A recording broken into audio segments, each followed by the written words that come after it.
Disclaimer: it appears the DLC started leaking onto the internet faster than the rising sea levels. Luckily though, I managed to stem the flooding by muting a dozen keywords on Twitter, but I'll admit I did get a bit wet and was spoiled by 2 new Pokemon. I still wanted to post this video though, and its contents have not been modified for what I was spoiled by, since I wanted to keep my predictions as genuine as possible. All that I ask is that you please be respectful and considerate of others, and don't comment about any leaks or spoilers that have not been officially revealed yet. Thank you.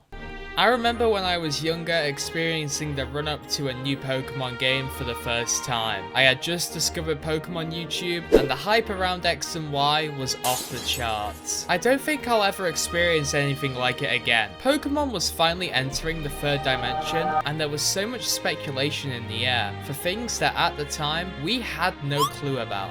What will the starters evolve into? What type is this new evolution? And is that Mew free? Call it nostalgia or whatever, but nowadays I don't feel like this season of speculation has the same hype as it used to. But at the same time, it feels really cool to be able to now be on the side that is making theories and predictions for this franchise. God help you all. First, I'd like to say that these predictions will be focusing around the Teal Mask DLC because, well, that's the one that's almost here. We'll be covering everything from new evolutions, new characters, and of course, new legendaries. But for all you Terrapagos enjoyers out there, don't worry, I plan to cover the Indigo Disc DLC in another video down the line. So without further ado, let's... Wait, is that Mew free?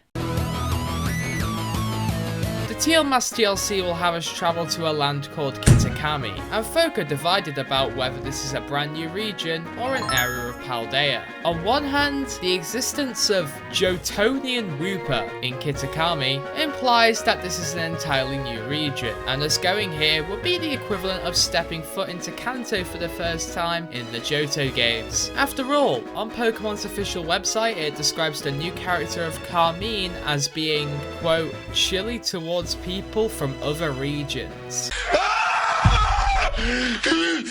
In the Sword and Shield DLCs, we got 2 relatively large areas to explore, the Isle of Armor in DLC 1 and the Crown Tundra in DLC 2. But unless someone has a time machine, we don't know the size of the Blueberry Academy. What if the Academy isn't as big in size as the Crown Tundra, and instead Kitakami is the size of both Sword and Shield DLCs put together? I mean, it would have to be a pretty big building to match the size of all this. On the other hand though, and this is the part where I get cancelled, but with the trend of so many Pokemon games releasing year after year, would Game Freak have the capacity to construct an entirely new region for just one part of a DLC? I think it's a much safer bet to say that although Kitakami is implied to be a new region, it will be similar in scale to the Isle of Armor or Crown Tundra. Bit of a boring prediction, I know, but don't worry, there's plenty of spice later in the video. Monkey on the car! Monkey on the car! The Loyal 3 are a new, presumably legendary trio that are being introduced in the Teal Mask. The group consists of Pheasantipity, Monkey Dory, and Okie Doggy. Look, Game Freak, I know you employed Toby Fox, but you didn't have to add Greater Dog into the game too. These 3 are beloved in Kitakami's folklore for protecting the land from an evil ogre, and there are still plenty of statues around of them today. Alright, let's get one thing out the way first. The ogre referred to here is 99.99999% the new legendary Ogre. I mean, it's literally in the name, and if we assume this, and also the fact that the whole reason we are here is to learn about Kitakami's lore, then this starts to shape up like a very standard Pokemon story. The ancient guardians of a new region come out of hiding to team up with a main character in dealing with a brand new or ancient catastrophic threat, which is ultimately subdued, captured, and allowed to be possessed by a child because logic. We've seen it in Sword and Shield, we've seen it in Sun and Moon. I don't think there's much more to this. More supporting evidence for their role comes in the form of the Japanese folktale Momotaro, in which a boy is born from a peach and travels to Demon Island to defeat a band of Oni, which means Japanese Japanese demons or ogres, while befriending a talking dog, monkey, and pheasant, which help him in exchange for a portion of his rations. Wow, they couldn't get more on the nose here if they tried, could they? One clue I don't think anyone's mentioned yet is that a lot of the trailer footage for the DLC involved apples. A lot of them. Heck, Applin got a new evolution, and on the website, it says that Kitakami is known for its rice paddies and apple orchards. Could it be that we have to lure out these guys using apples so we can have them help us out? Wait, Wigglytuff, that one's not for you. So that's how I think they'll fit into the story. But there's still plenty of question around the Loyal Three, such as who approved of their names, and what types are they? Well, given they all possess an ability called Toxic Chain, I'll go out on a limb and say they are all poison type. But then for secondary typings, because everyone's got one of those these days, I'll say fighting for Okidogi because it's shown to use a punch move in the trailer. Then in the same video, Monkidora uses some psychic move, so I guess we'll go psychic for him. And then there's the chicken. Now people are divided on whether these sparkles mean it's a fairy type or a flying type. Most people are saying fairy, so I'm going to be contrarian for no reason and predict it will be part flying type. Also in this screenshot, it's using a flying type move, so whatever. You can let me know down below what you think of these guys.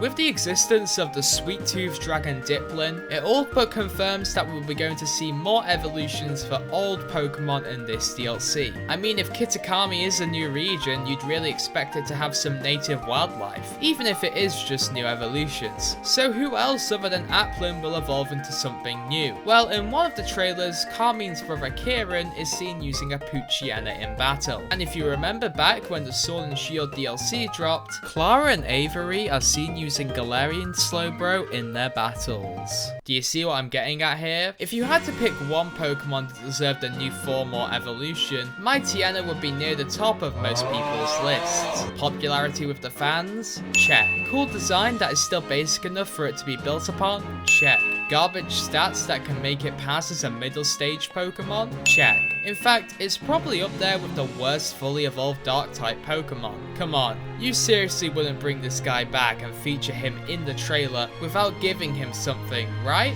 Actually, that does sound like something Game Freak would do. Look, if Lanoon can get some love, then there's no reason why Mightyena can't either. And that's why I'm predicting it will get an evolution or new form in the Teal Mask DLC. But that won't be the only Pokemon that evolves, no no no. Prepare for the spiciest prediction ever that has absolutely zero bias attached to it. What was another Pokemon featured in a DLC trailer? Snorlax. And what app released in July? Pokemon Sleep, who Snorlax is the mascot of. So what's the best way to combine these elements together, all while giving one of the most iconic Pokemon some love and promoting their new app? That's right, you've heard it here first, Hmaz exclusive, here we go, Snorlax will be getting an evolution. But it has a Gigantamax form and 2 good stats, so it can't evolve. Didn't stop the Fridge Dragon. No, but seriously, I think it could happen. And that's not just because Snorlax is my favourite Pokemon.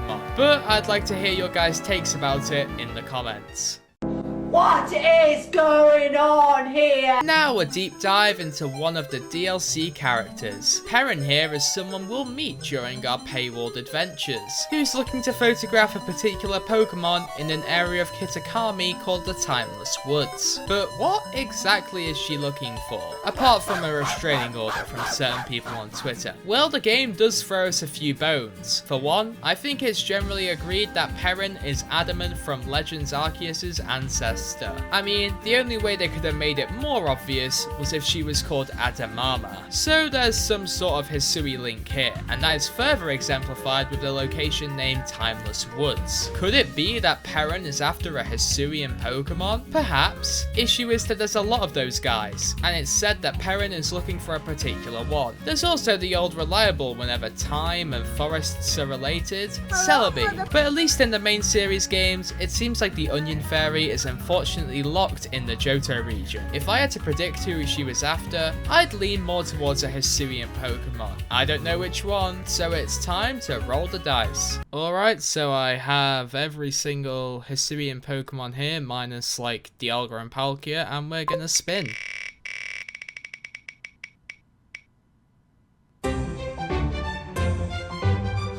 Alright, she's after a Cleavor. Quickly though, there is another feature I think the Timeless Woods will offer, and that is the ability to evolve Pokemon such as Stantler and Ursaring into their Hisuian evolutions.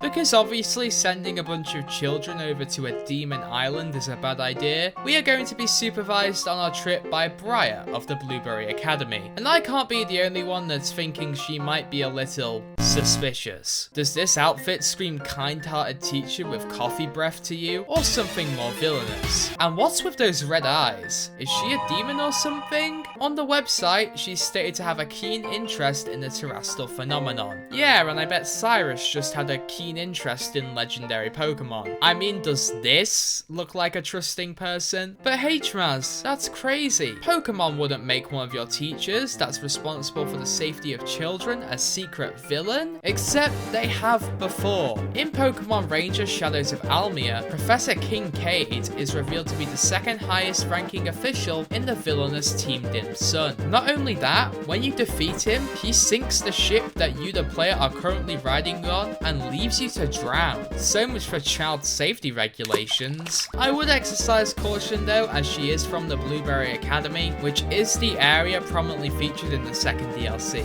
So maybe we'll only see hints of misdeed for now. But that still doesn't mean I trust you, Briar. Ogres are like onions. Now for the one you've all been waiting for. We've saved the biggest and baddest till last. Ogerpon is a confirmed legendary Pokemon that hides behind a mask for hours at a time. And as I said earlier, if the story of Momotaro theory is correct, this ogre will probably get up to a bit of trolling. But apart from that, we don't know much about this fella. I'll go out on a limb though and say it's a grass dark type, since it's green, or I guess teal, has these weird long arms that resemble vines, and in Japanese the dark type is actually called the evil type, which fits in well if it's starring in this villain role. But perhaps the most interesting thing about Ogerpon is the new form of terrestrialization it possesses. Instead of wielding a traditional crown, it opts for a fully fleshed out mask of tremendous size. But just what is the point of the mask? I'm going to predict this terrestrialization results in a form change that gives Ogerpon a stat increase, and also grants a damage boost to both its grass and dark type moves. And that just about wraps. Wait, what is that? Are those masks for the Loyal 3? That are being sold with this Ogerpon mask? Did Game Freak slyly reveal that this trio will also gain new forms when they terrestrialize? I'm going to say that they will, but I suppose the only way we'll know is by exploring ourselves, or waiting until we inevitably get spoiled by some YouTuber putting them on a thumbnail. Before we end, I'd like to say a massive thank you to everyone that watched my previous video. The support has really blown me away, and it's only motivated me more to produce the best long form content I can. As always, thanks to the patrons of the channel, and I hope you enjoy the rest of your day. Is that Mew free?